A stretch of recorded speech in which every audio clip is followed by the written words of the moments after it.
Hey yo, shut up. This Ice-T. Right now you at DramaLikeTheDJ.com. Trendsetter DJ since my man DJ Drama. I'm very pleased and honored to have the OG in the building. Ice-T, what's good? Oh man, I'm happy to be in Atlanta. It's always fun when I come down here. You know, nothing but love. Yeah. Yeah. So, you know, it's funny, me and my man, we were just talking, that movie you were in when you were in the woods. That was Surviving the Game. Surviving the Game. Yeah, with Rutger Hauer and Charles Dutton, yeah. Okay. Reason why I asked that is because, like, when you were back in the day, when you were just being a young artist, like, what popped in your head and made you realize that you wanted to make that transition from just rapping and just taking it to that next level? The thing of it was, I wasn't really a rapper to begin with. You know, I was a hustler. Yeah. And hip-hop kind of came as a way for us to do something on the weekends, go out to the clubs and have fun with it. Until my boys started going to prison, I never really took rap seriously. I didn't think, no one had ever bought a car rapping when I started rapping. So I was out, I needed to get paid. Yeah. But then once I got into the rap game and my boys were telling me from joint, like, yo, I stay in this, man. Don't come here with us, you dig? I just started taking advantage of every opportunity that came. So when somebody said, hey, would you like to be in New Jack City? I'm like, who doesn't want to act? Yeah. You know, so it wasn't a big jump. The only jump was worrying whether hip hop would hold on to me if I made the transition. And back then, if you acted and you were rapping, a lot of rap cats was, no, you ain't keeping it real. You ain't. I'm like, listen, man, I mean, I'm gonna take advantage of opportunities as they lend themselves to me. True. But I was nervous. But after New Jack City, in that response, I wasn't worried at that point. Speaking of New Jack City, I mean, I know you get this question a million times. Playing the cop. Yeah. And you know you had the infamous song Cop Killer. Yeah. So talk about that.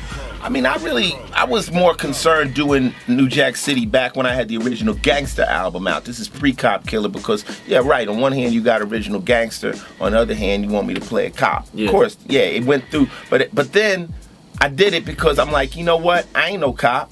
I'm far from a cop. I'm really about as far from a cop as you could possibly get if you know my rap sheet. So I was like, you know what, this is an opportunity. I'm not gonna turn it down. And I ended up doing a movie and people didn't hold it. They was like, oh, okay, you was dope. You was dope. And you know, since then, Cube played a cop, Tupac played a cop. I mean, I think when they cast a street cat in the film business, to have you as a street cat is not acting. But if you cast me as a cop, you get a cop with an interesting dynamic. Exactly. You know, so it's kind of like, to me, people that say, oh, you a cop for this. I'm like, you's a sucker. And if you stupid enough to believe I'm a cop, you ain't never gonna have no money. You know, it's kind of like acting is acting. And you gotta, the trick to acting is you have to suspend your real personality and take on another personality. So the fact I've been able to play a cop, that means I'm a good actor. True. You know, but I had a lot of experience with him, so I got a chance to study him up close. That's what's From the back seat. June 15th, The Art of Rap.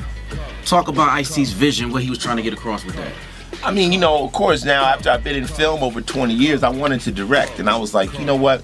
Right now, hip-hop is here, but I don't really feel it's being held in the high regard it needs to be. Sometimes people look at it silly. They don't give it that mark of excellence, which is an art form.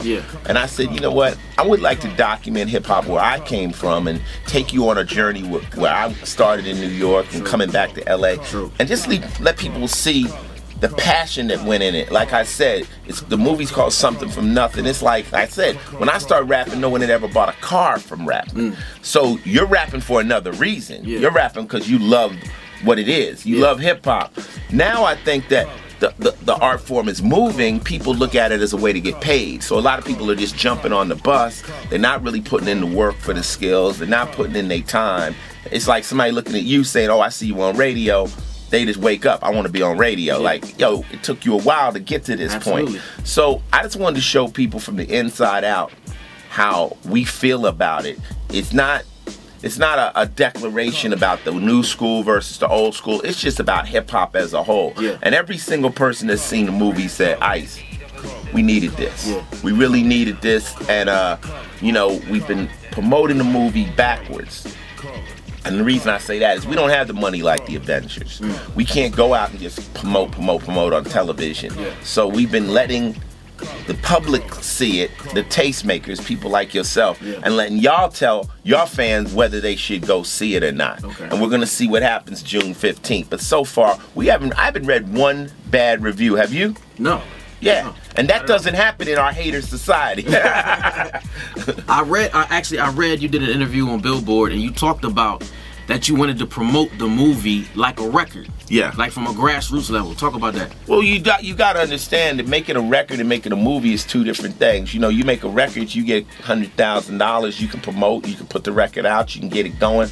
With a film, first you need about $500,000 at least to make it. Then you need about $6 million to promote it. It's like, and then you have to get it into the theaters. You know, you can make a movie, all these movies go straight to DVD. But to get it in the theaters are harder than radio stations. They're like, we ain't carrying your movie, you know, if we don't like what it's about. So for a documentary, an urban documentary, you know, it's not being pushed at that, but really, this is by a black director. Everybody in the movie's black but Eminem.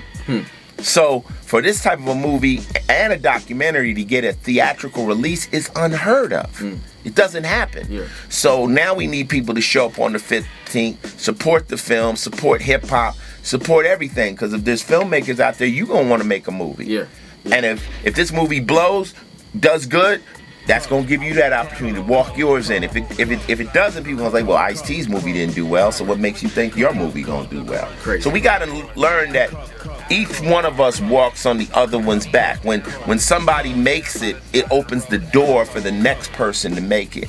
And you know, I'm just trying to really just represent hip hop the way it should be. True.